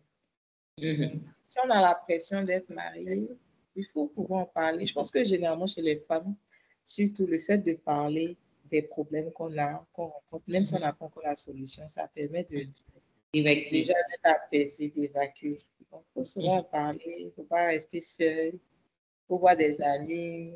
Et puis, quand on veut se marier, on participe à la vie associative, on veut rester avec des amis, on essaie d'avoir une vie sociale, on ne reste pas tout seul. Parce que tout ça, ça contribue à faire des rencontres. Et puis, voilà. Souvent, les femmes aussi, on a des contradictions. On veut se marier, mais en même temps, on veut pas la liberté d'être célibataire. Donc, c'est toutes ces choses-là, souvent, il faut se poser pour se poser les bonnes questions. Les bonnes questions. Avec le téléphone, comme Suzanne a dit, parfois, on ne prend pas de temps pour soi-même, pour réfléchir aux choses qui nous tracassent vraiment, aux réelles sources de stress, aux réelles sources de mécontentement. Je me suis réveillée, je suis de mauvaise humeur, mais pourquoi? Est-ce que je me suis assise me poser la question, pourquoi je suis de mauvaise humeur? Qu'est-ce qui ne va pas? Et qu'est-ce que je peux faire par rapport à ce qui ne va pas? Donc, le fait de ne pas être mariée aujourd'hui, je sais que je ne peux rien y faire parce que je suis en train de déprimer par rapport à ça. Mais pourquoi, en fait, je suis en train de déprimer? Qu'est-ce que je me dis en réalité vis-à-vis du célibat ou du fait que je n'ai pas encore atteint les objectifs professionnels? Une fois qu'on va au fond des choses, on peut remonter. Merci Marie-Danielle pour ta réponse à ça. Alors j'ai une main levée, je ne sais pas si c'est monsieur ou madame, malheureusement, j'ai pas. Donc on va le ou la laisser poser sa question. C'est monsieur. C'est un monsieur, d'accord. Monsieur Tebakou, vous avez levé la main, on vous donne l'opportunité de poser votre question. Bonjour à vous. Bonjour, vous m'entendez? Oui, on vous entend. D'accord. Bonjour à tous, je suis très heureux de participer. Depuis tout à l'heure, j'écoute et je bois du petit lait. J'avoue que je ne suis pas surpris du niveau de la discussion quand je vois les personnes qui sont là. Et j'avais levé la main pour répondre à la question parce que je pense que quelque part, Marie-Danielle avait déjà répondu à cela très rapide. Elle a dit une phrase qui a sonné une cloche dans ma tête. Elle a dit, j'essaie de ne pas vivre la vie de quelqu'un. D'un autre? Je n'ai pas vu la vie de quelqu'un. Vous m'entendez? Oui. Ok. Donc, je disais que tout à l'heure, avant que vous nous posiez la question, Marie-Danielle avait dit un truc qui, moi, avait sonné une cloche dans ma tête. C'est la partie où elle disait, j'essaie de ne pas vivre la vie de quelqu'un. Et je dis que pour moi, ça répond bien à la question parce que c'est souvent en essayant de vivre la vie de quelqu'un, comme Madame Suzanne l'a dit, en comparant, que parfois on peut s'amener à se retrouver dans des situations qui ne nous conviennent pas. Et j'ai envie qu'on analyse un peu la manière dont Marie-Danielle s'exprime pour peut-être tirer une leçon de comment est-ce qu'on pourrait ne pas vivre la vie de quelqu'un. Ça me fait penser à ce joueur ivoirien à qui le journaliste a demandé pour le match, quel est votre état d'esprit par rapport au match. Le joueur a dit, je n'ai pas d'état d'esprit, je suis venu jouer mon ballon. En fait, quand Marie-Danielle s'exprime, moi je vois quelqu'un qui parle simplement, c'est-à-dire, elle parle comme si, parfois, c'est un peu drôle, peut-être c'est pas très gentil, c'est comme si on est en train de dormir, tu vois. Genre, elle n'est pas stressée. Et ça a toujours été comme ça depuis que je la connais. Et ça ne veut pas dire qu'elle n'est pas stressée, ça ne veut pas dire qu'elle n'a pas fait de challenge. Mais tu sens en fait une manière de prendre la vie simplement, qui n'est pas toujours évident. Et je pense que c'est aussi quelque chose qu'on peut tirer. Tout à l'heure, les panélistes parlaient de discuter, d'échanger avec les gens. Quand on échange avec les gens, on comprend seulement ce qu'ils disent, on comprend aussi comment ils se comportent, on comprend aussi l'énergie qu'ils dégagent. On essaie de voir un peu si c'est ça que régler. Donc, il faut se finir en disant que j'espère bien qu'on soutient en résilience parce qu'il y a beaucoup de dames à qui moi je voudrais envoyer cet entretien-là. Il y a beaucoup de sujets qui ont été abordés, y compris le sujet que Mme Marie-Ange a posé par rapport au Working Moms, qui est un réel défi aujourd'hui, parce on a donné aux femmes les deux problèmes, c'est-à-dire les problèmes de la maison et Ok. on se préoccupe très peu de ça. Je pense que Mme Marie-Ange l'a souligné. Donc, je pense vraiment que tout ce qui a été dit est super intéressant et je voudrais bien récupérer le record de partager voilà, avec les personnes qui pourront en avoir besoin. Merci beaucoup. Merci à vous. Merci à vous. Et on remercie encore nos panélistes qui nous donnent de façon très simple leurs expériences, qui nous partagent voilà, des clés pratiques. Parce que voilà, ça, franchement, on a longtemps écouté des choses, mais qui n'étaient pas pratiques pour nous. Donc, on écoute et puis après, on a du mal à appliquer parce que c'est moins pratique. Mais là, on a des personnes qui se confient à nous de façon très ouverte et on aimerait les remercier pour ça. J'ai remarqué que depuis tout à l'heure, on parle un peu quand même de doute, on parle de frein, on parle de... Et j'aimerais demander à nos panélistes, dans leur parcours, est-ce qu'il y a eu un moment où, comme on dit en Côte d'Ivoire, c'était ginseng dans votre tête parce que, bon, à un moment, vous étiez confronté à tellement de difficultés qui ont failli vous faire renoncer à vos ambitions. Est-ce que ça vous est déjà arrivé dans votre parcours et comment vous avez réussi à surmonter ça ou réussi à résoudre ce problème qui s'était posé à vous? Bon, Marie-Danielle, tu as déjà ton micro ouvert, donc tu peux répondre. D'accord. Donc, je vois des questions dans le chat aussi. Donc, si tu pouvais D'accord. regarder, je Moi, vais je lier ta n'ai pas question. accès au chat. Je vais lier ta question à une question du chat. Donc, la question du chat, c'est quel conseil donneriez-vous aux femmes qui hésitent à exprimer leur ambition? Maintenant, je vais lier ça à la question que tu as posée. Est-ce qu'à un moment, j'ai voulu abandonner? Donc, les femmes qui hésitent à exprimer leur ambition. OK. C'est vrai que ce n'est pas un panel de psychologie, mais je pense que dans le développement humain, en fait, le fait de progresser, de prospérer dans la vie, c'est lié à l'état de l'âme aussi. C'est lié à la façon dont on pense, au système de pensée, à la façon dont on est, la façon dont on vit la vie. Donc, souvent, quand vous voyez que vous avez des freins au niveau de votre ambition ou au niveau des rêves que vous avez, il faut vous poser la question de savoir pourquoi vous avez ces freins-là. Qu'est-ce qui a suscité les craintes? Est-ce que c'est lié à l'enfance que vous avez vécue? Est-ce que c'est lié à votre environnement actuel ou c'est quelque chose qui a sa source un peu plus loin? Donc, il y a des personnes qui sont spécialisées dans l'accompagnement à ce niveau-là. Maintenant, souvent, ça peut ne pas être lié à l'enfance ou à des traumatismes qu'on a eus, mais ça peut être lié juste à l'entourage, au fait qu'on n'est pas entouré de personnes qui sont suffisamment dynamiques ou qui sont suffisamment ambitieuses. Donc, dans ce cas, il faut juste changer d'environnement ou essayer le plus possible de se frotter à des personnes qui ont de l'ambition. Ça permet de soi-même faire lever des barrières. Parce que quand vous avez l'habitude de voir d'autres femmes ambitieuses, d'autres femmes se réaliser, d'autres femmes faire des choses, finalement, c'est contagieux. J'avais une amie que je voyais souvent jouer à la guitare. Je vous promets, la même année, j'ai acheté une guitare, j'ai appris à jouer à la guitare aussi. Juste en la voyant, parce que j'ai aimé le fait de la voir jouer. Donc, vraiment être avec des personnes qui nous tirent vers le haut, c'est important. Donc, c'est ce que je dirais pour répondre à la question de Sephora. Maintenant, pour revenir au fait d'abandonner, moi, je pense qu'à chaque étape professionnelle que j'ai eu à franchir, il y a eu des moments de déclic où j'ai failli tout laisser. Par exemple, pour mon premier job, c'était mon premier job. Le job était bien payé. Je travaillais avec une femme qui est au Ghana, qui m'a vraiment donné de la structure dans ma façon de travailler. Et on avait organisé un événement avec une agence média dans une université. L'événement se déroulait sur toute la journée. On devait donner de la nourriture aux étudiants qui étaient venus. Je n'avais jamais organisé d'événement de ce genre. Et l'événement réunissait environ 350 personnes. Donc déjà, l'animatrice le matin est venue, c'était une animatrice connue. Elle est venue le matin, elle n'avait reçu aucun brief de l'agence. Pourtant, ce sont des choses que j'avais déjà discutées avec l'agence. J'avais pris le soin d'écrire le brief pour l'envoyer sur le mail de l'animatrice. Elle ne l'a jamais reçu. Donc, à 5 minutes de l'événement, elle dit qu'elle ne peut pas prendre la parole parce qu'elle n'a aucune information. Donc, pendant ce temps, il fallait faire la mobilisation, s'assurer que les étudiants étaient bien installés. La salle était pleine à craquer, on devait mettre des chaises. Vraiment, il y avait un niveau de pression qui ne disait pas ce mot. Et j'ai eu des pics de pression comme ça toute la journée parce que ben, la nourriture, on avait prévu des amuse-bouches. La personne de l'agence, était aussi en début de carrière, a décidé de plutôt faire des repas cuisinés.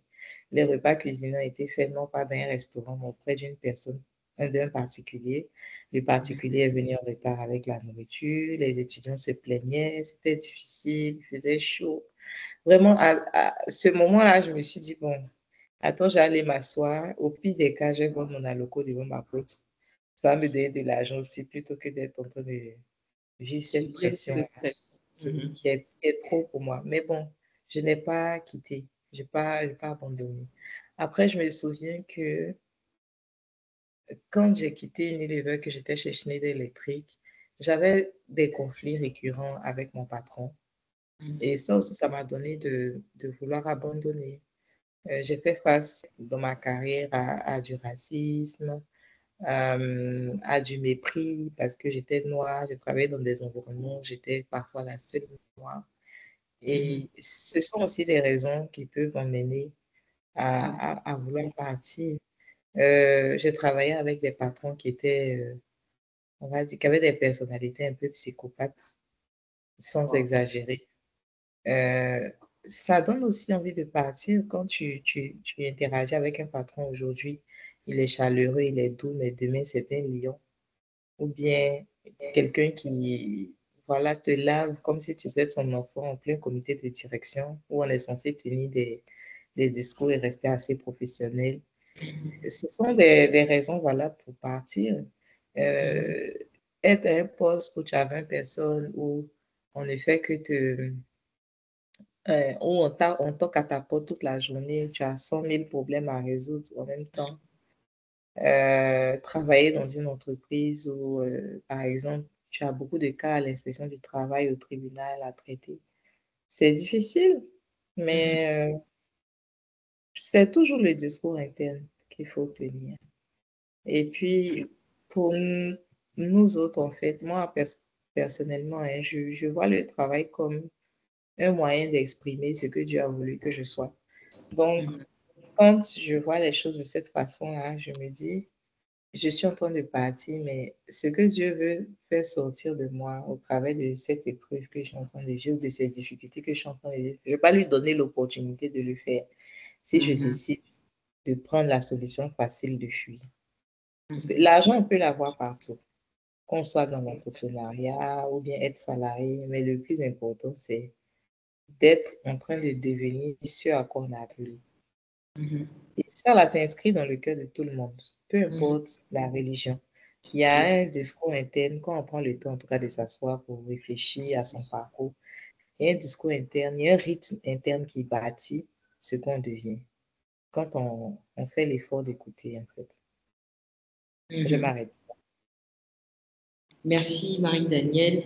Et toi, Suzanne, ça a été quoi, on va dire, les problèmes auxquels tu as été auxquels tu as fait face, pardon, dans ta carrière et qui sûrement t'ont donné envie d'abandonner, mais auxquels tu as su tenir tête et puis te dire, bon, je vais continuer quand même. Si tu as un exemple très palpable à nous donner et de nous dire comment tu es arrivé à surmonter ça.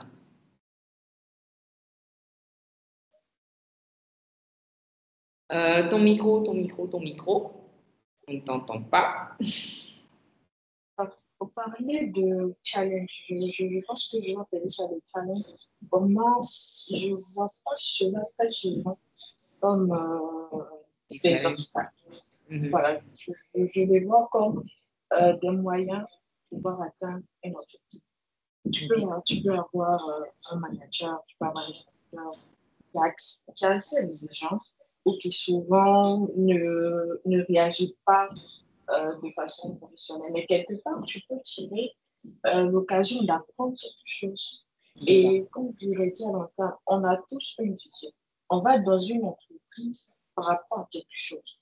moi, je veux me former, par exemple, sur tel sujet, donc je vais lancer cette entreprise par rapport à tel sujet. Donc, tu définis vraiment ton objectif, tu sais pourquoi. Quand tu un entretien, on te demande pourquoi tu postules, tu dois avoir un objectif. Donc, quand les challenges vont se présenter, même si ton manager ou ton patron ne réagit pas comme tu le souhaites, parce que tu sais où tu vas, tu prends cela comme des outils pour pouvoir toi aussi atteindre ton objectif. Et aussi le fait de pouvoir être entouré de personnes qui vont te donner de bons conseils. Tu peux avoir un manager qui n'est pas, qui réagit mal, mais vu que tu as un entourage qui te donne de bons conseils, il te dit qu'on devient, en fait, on est la moyenne de ces personnes avec lesquelles on échange régulièrement. Donc, si tu as des personnes qui savent te conseiller, naturellement, tu pourras mieux répondre face aux challenges qui se présenteront à toi dans le cadre du challenge. Donc, pour moi, je ne me concentre pas sur les résultats. Je me dis, je vais monter un peu, je mène telle action pour que dans 5 ans, je puisse faire ceci. Quand les challenges viendront, j'essaie de trouver le juste milieu pour pouvoir atteindre mon objectif. On ne regarde pas à gauche et à droite, on regarde notre objectif. Est-ce que ce que ton patron fait là, est-ce que ça rentre en fait dans toi, ta stratégie pour être X ou Y? Si non, tu zappes. Si oui, tu quittes carrément. C'est ta vision qui importe. Le reste, c'est juste Encore une fois, pour traiter ce genre de questions, on revient sur l'environnement. Donc, retenez que votre environnement est très important dans ce que vous devenez, dans comment vous arrivez à surmonter les obstacles sur le chemin de vos ambitions. Alors, j'ai quelques questions. On approche allègrement de la fin, mais j'ai quelques questions sur le mentorat. Je pense qu'on en a parlé un peu en début.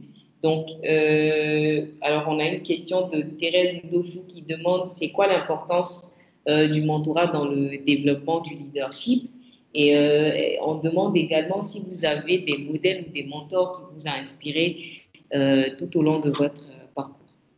Marie-Danielle? D'accord, moi j'ai mis déjà le lien d'une dame. C'est pas une dame que je connais personnellement. Moi, quand je vois des profils qui m'inspirent, j'essaie de leur écrire ou j'essaie juste de lire leur biographie. Donc, j'ai mis le profil d'une dame dans le chat qui a été, qui a travaillé dans de grands groupes aussi et qui est vraiment exportée, qui représente bien la communauté noire. Donc, l'importance du mentorat.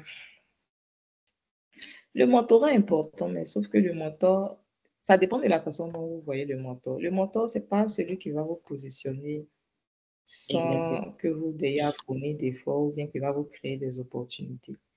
Le mentor, c'est juste quelqu'un qui est déjà passé par les sentiers que vous empruntez ou même s'il n'est pas passé par là, qui a suffisamment de jugeote pour pouvoir vous orienter. C'est quelqu'un qui va vous...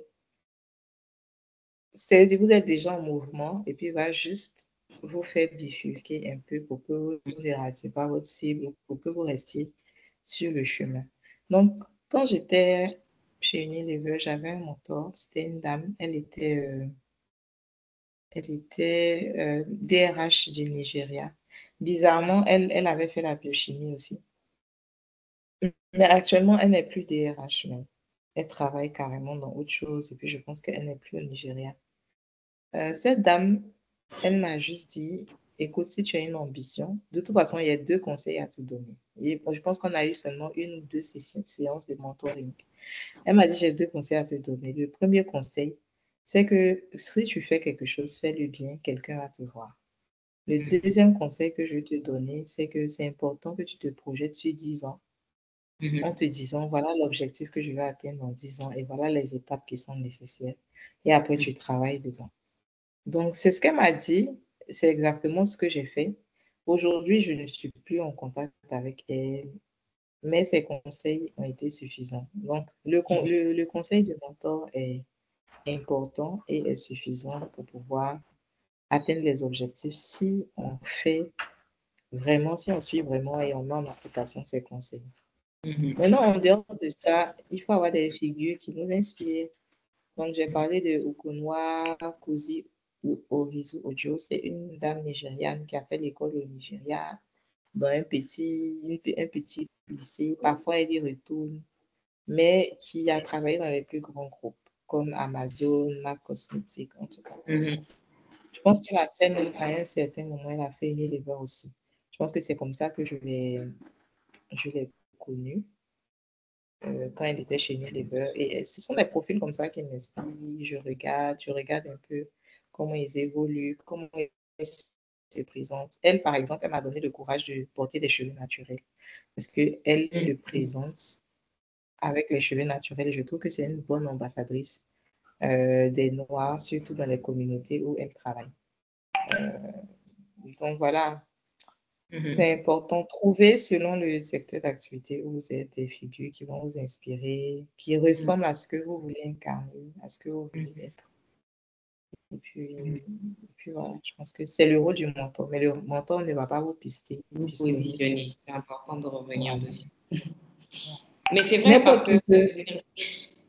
Comment? N'importe qui peut vous pistonner. N'importe qui peut vous pistonner. Exactement. Mais ce n'est pas le rôle du mentor. Le mentor, lui, son rôle, c'est de vous donner des conseils. Des conseils. Pour que vous puissiez atteindre vos objectifs.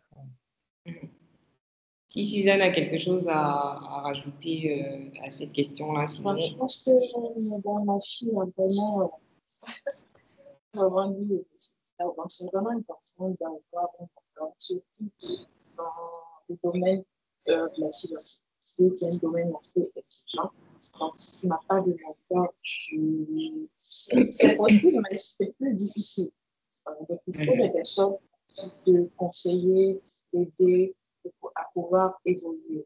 Donc, si aujourd'hui, moi, je suis vraiment engagée en objectif parce que je sais que c'est un domaine qui nécessite beaucoup de conseils afin d'être mieux orienté, mais aussi afin de pouvoir être épanoui dans ce domaine qui est en constance évolution.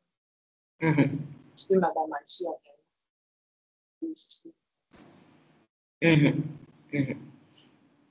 Alors, je pense qu'on a échangé longtemps. On parlait d'ambition, on parlait de leadership, on parlait de potentiel. On ne pourrait jamais finir d'aborder, entrer en profondeur de ce sujet-là, même en 2 heures, en 3 heures. On pourrait avoir des choses à dire et à redire et à redire. Mais je pense qu'on a eu la grâce ce matin de tomber sur des personnes, comme je disais, qui nous parlent de façon assez simple, donc qui nous donnent des choses assez pratiques. Et je pense que si vous avez suivi depuis le début ou même en plein milieu, vous aurez eu des conseils qui vous permettraient de passer de vos objectifs, pour pouvoir réaliser vos ambitions et exprimer votre plein potentiel. Alors, on est vraiment sur les dernières minutes et je vais poser la toute dernière question avant de passer la parole à nos hôtes du jour, le cabinet conseil qui nous a permis d'avoir cette formation aujourd'hui. On a parlé tout au long de nos échanges potentiels, d'ambition. Je voulais que vous nous aidiez à construire un plan d'action.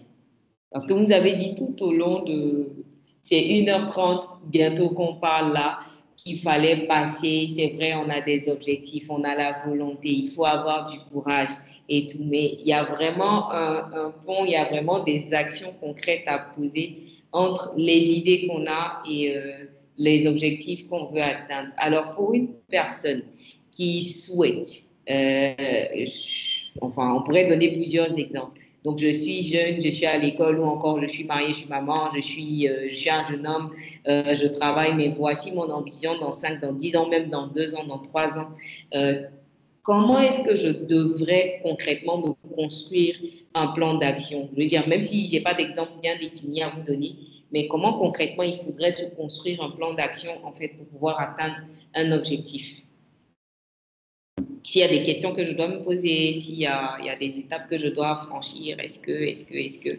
Donc, on aimerait que vous nous aidiez de façon très concrète en fin de discussion là, à nous construire, à nous qui vous écoutons et qui êtes en train de vous atteindre vos objectifs, parce que je suppose que l'objectif, il est grandissant, comme nous disait Suzanne, c'est dans le temps, c'est progressif. Donc, il y avait quand même atteint une partie de vos objectifs, de comment, en fait, vous avez réussi à construire ce plan d'action-là entre, voilà, je veux devenir DRH, voilà, je veux devenir une directrice générale, donc voici le plan que je m'établis pour pouvoir atteindre mon objectif de devenir ci ou de devenir ça. Oui, Suzanne, tu as ouvert ton micro. À la question, déjà, moi, quand j'ai terminé mon master, je me suis dit, je dois être en poste de. Et voilà, je ressens en fait ce que je fais. En fait, et puis des amis aussi, des personnes proches, on a travaillé parce que tout se construit à partir d'une stratégie. On se dit pas aujourd'hui où je veux des experts, je veux des professionnels. Donc, c'est parti du fait que je me suis mise à fond sur tout ce qui est sujet cyber. J'ai travaillé sur les aspects offensifs, défensifs. Ce sont ces différents aspects de la cybersécurité. Pour avoir en fait une vision assez large de la cybersécurité. Et ensuite, pour pouvoir mieux évoluer, il faut se spécialiser. On ne peut pas faire tout à la fois. On ne peut pas être expert sur tous les sujets. Donc, il faut pouvoir se spécialiser. Donc, on se spécialise, on doit pouvoir passer des certifications et pouvoir en fait consolider nos acquis. Tu peux être fort sur tel sujet, tu peux avoir de la tête sur tel sujet, mais ce qui va te permettre de pouvoir consolider ces acquis-là, c'est de passer des certifications, ce qui est beaucoup recommandé dans les domaines de la cybersécurité. Au vu de l'évolution technologique, c'est de pouvoir aussi passer des certifs, mais aussi de pouvoir, je veux dire, on a une ère de communication, de pouvoir aussi avoir un profil qui est adapté à l'évolution technologique. Aujourd'hui, il y a des personnes qui sont compétentes, mais qui ne savent pas se vendre. Donc, on a LinkedIn, on a des réseaux sociaux, partager du contenu pour que des personnes aussi puissent te voir. On reconnaît l'expert à partir de quoi? Tu peux être expert, tu peux avoir la maîtrise, mais vu qu'on ne te voit pas, on ne peut pas savoir que tu existes. Avec Internet, tu peux toucher le monde, tu peux toucher l'extrémité de la Terre. Donc, si tu as la connaissance, si tu as vraiment la maîtrise de ton pays, il faut te voir sur Internet. Mais il y a des personnes qui disent qu'elles sont de la vieille école. Non, on a tu dois pouvoir montrer ton profil pour que des personnes s'intéressent à toi, en fait.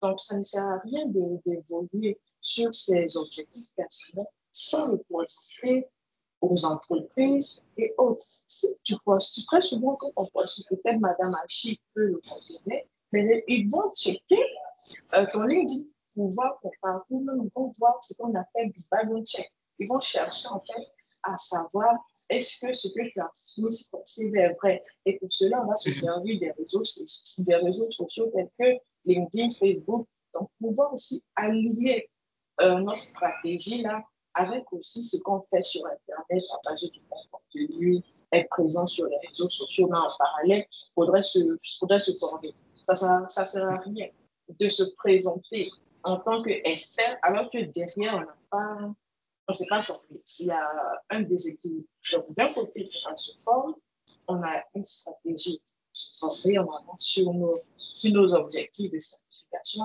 D'un autre côté aussi, on vend ses compétences pour que lorsque une offre va se présenter, tu sois vraiment équipé pour répondre à cette offre.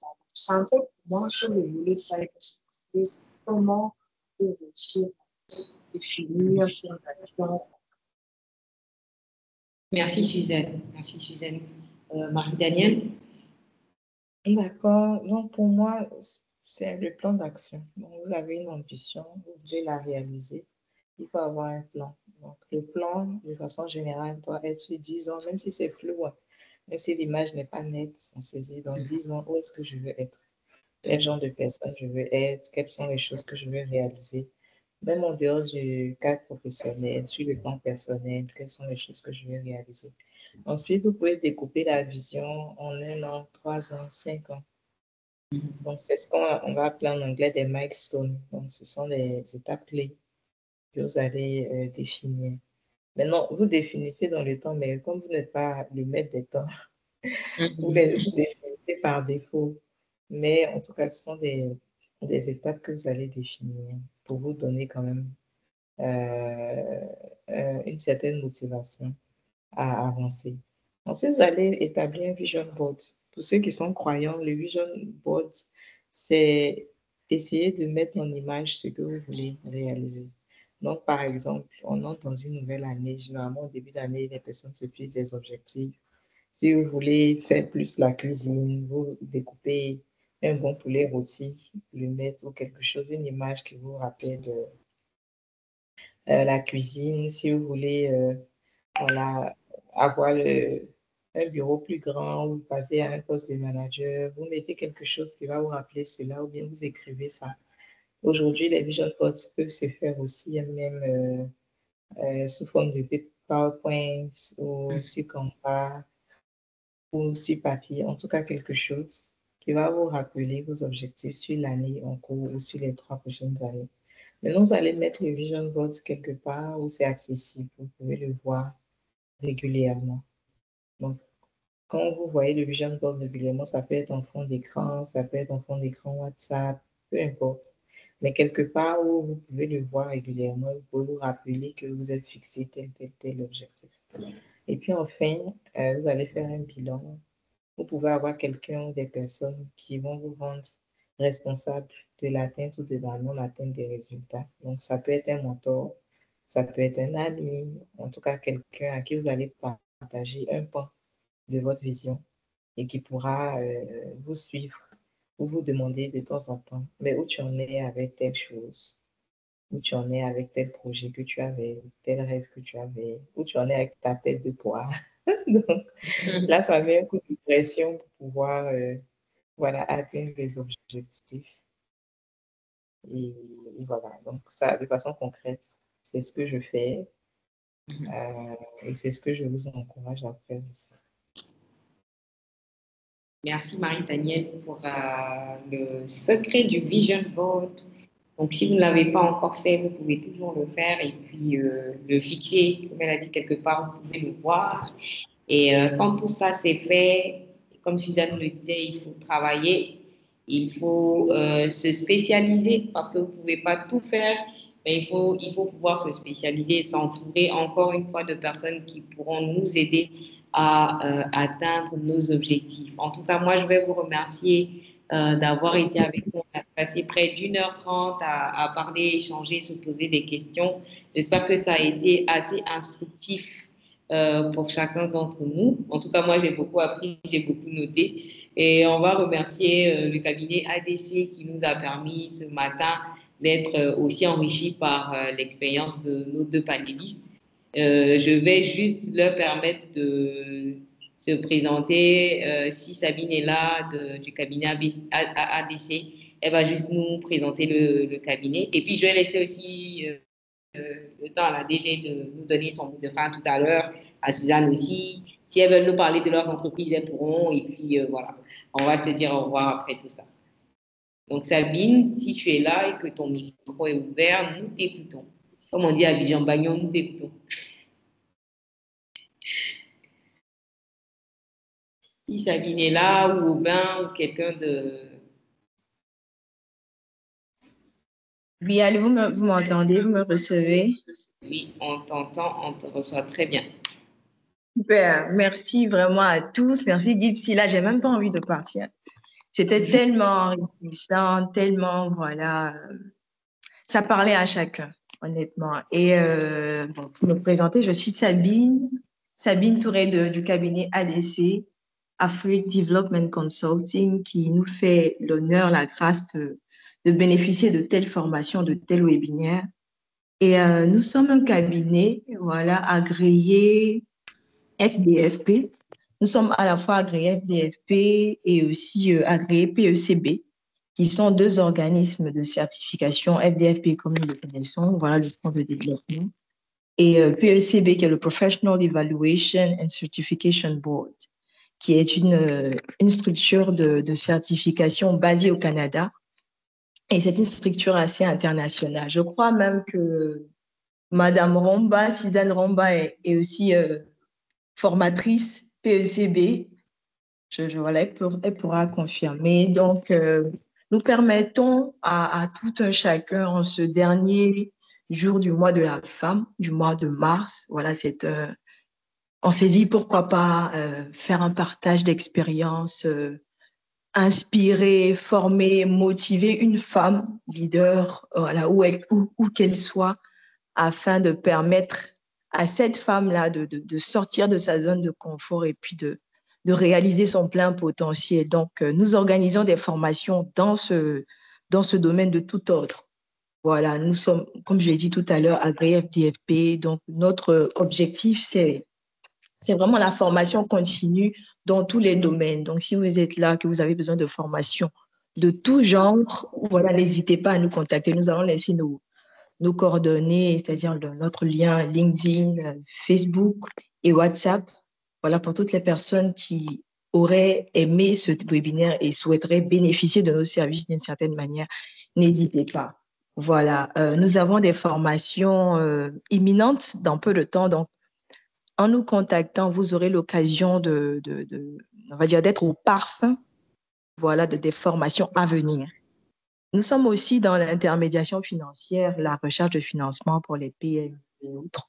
Donc, si vous êtes ici, que vous êtes peut-être entrepreneur ou que vous avez peut-être une PME ou que vous êtes dans une PME à la recherche d'un financement particulier, n'hésitez pas. Nous sommes beaucoup dans la recherche de financement, l'intermédiation financière, structuration de projets, d'entreprises et autres. Donc, ainsi présenté le cabinet ADC. Voilà, nous avons été heureux de vous accueillir et vous avez vu les coordonnées dans le chat, le lien WhatsApp, LinkedIn et Facebook. Donc, n'hésitez pas et voilà, excellente journée à tous et je laisse la parole à Gipsy. Merci beaucoup. Merci Sabi, merci au cabinet ADC. C'est clair qu'on va vous envahir, je pense, si vous avez de quoi répondre à nos ambitions. Et voilà, on nous l'a dit durant 1 heure, presque 30 là, il faut se former, il faut se former, il faut se former. Le cabinet ADC est là pour ça. Et je veux encore une fois vous remercier à tous ceux qui étaient connectés, mais surtout remercier particulièrement Marie-Danielle Hachi et Suzanne Romba qui ont été avec nous ce matin, qui, sans filtre, vraiment nous ont dit ce qu'elles pouvaient nous dire à propos de ce sujet du potentiel. Et je pense que c'était des personnes aguerries qui nous ont donné des clés que si seulement nous mettons en pratique, voilà, nous pourrons avoir des résultats probants. Donc, je vais vous demander vos mots de fin, Suzanne et Marie-Danielle. Et après ça, on va se dire au revoir. Merci déjà pour l'invitation. Pratiquement 2 heures d'échange. Merci. Et aussi merci aux différents participants. Donc, pour résumer, n'hésitez pas, passons à l'action parce qu'on ne perd rien à essayer. Donc, passons à l'action. Et je suis ouverte pour les personnes qui sont intéressées à la cybersécurité, qui souhaitent être actives. Nous avons une initiative nommée Cybersecurity, que vous pouvez voir même sur LinkedIn. Donc, notre objectif, c'est de pouvoir former les jeunes à la cybersécurité, comme tout le monde. Mais n'hésitez pas si vous êtes intéressé. Je suis vraiment vous en prie. Parce que la cybersécurité, ça concerne tout le monde. On utilise aujourd'hui nos smartphones, on utilise le tag bancaire, tout est connecté. Donc, nous sommes tous concernés. Donc, n'hésitez pas. Vous pouvez nous contacter. Merci encore pour l'invitation. D'accord, tu pourrais nous laisser en tout cas les liens aussi de tes réseaux sociaux, sûrement dans le chat pour que ceux qui veulent commencer à te suivre puissent le faire. En tout cas, merci encore, Suzanne Rumba, ça a été un plaisir. Marie-Danielle, ton mot de fin. D'accord. Mon mot de fin, c'est merci au cabinet ADC pour l'opportunité de partager, d'échanger. Ce que je peux dire par rapport au sujet dont on a discuté, c'est qu'une carrière ne se construit pas seule. Une carrière se bâtit non seulement avec l'aide du divin, mais aussi des personnes qu'il place autour de nous. J'insiste sur les contacts humains, c'est essentiel. Et donc, le relationnel et la communication restent des piliers essentiels pour évoluer en responsabilité dans toute organisation humaine. C'est très important. Maintenant, par rapport à ce que je fais aujourd'hui, comme je disais au départ, Puratos produit du chocolat made in Côte d'Ivoire pour les boulangers, chocolatiers, pâtissiers. Donc, ce n'est pas du chocolat que vous allez retrouver en grande surface pour consommation grand public. Ce sont des blocs d'1 kilo, 2,5 kg que les pâtissiers professionnels utilisent. Donc, pour les personnes qui sont sur le col, qui ont des boulangeries, des pâtisseries, voilà, on fait de la pro. Pour les fournisseurs de masse, de cacao, beurre de cacao, autres intrants industriels aussi, vous pouvez me contacter sur LinkedIn pour proposer vos services et puis on va orienter votre prospection vers le service des achats. Voilà, c'est ce que je pouvais dire. Et puis, bon courage à tous et à toutes. Merci encore, Marie-Danielle Hachi. Merci de nous avoir présenté ton activité. J'espère que chacun d'entre nous a bien pris le temps de noter et ne se limiteront pas à l'échange d'aujourd'hui, mais pourront contacter. On espère que vous allez nous répondre aussi quand on va vous laisser des messages. On vous est très occupé, mais bon, pour ce qu'on a pu voir de ce matin, vous êtes des personnes assez accessibles et on vous remercie pour ça. Et je crois que après aujourd'hui, il faudra, après avoir écrit nos différentes ambitions, il faudra se lever, avoir assez de courage, se former et enfin coller, je vais dire, nos ambitions, nos actions pour qu'on puisse exprimer notre plein potentiel. J'ai été ravie de conduire ces échanges. Je vais vous dire merci d'avoir été connectés et puis passez d'excellentes journées et bonne fin de mois de mars. Merci à tous et à bientôt. Merci. Au revoir. Bon après-midi. Au revoir. Bonne journée.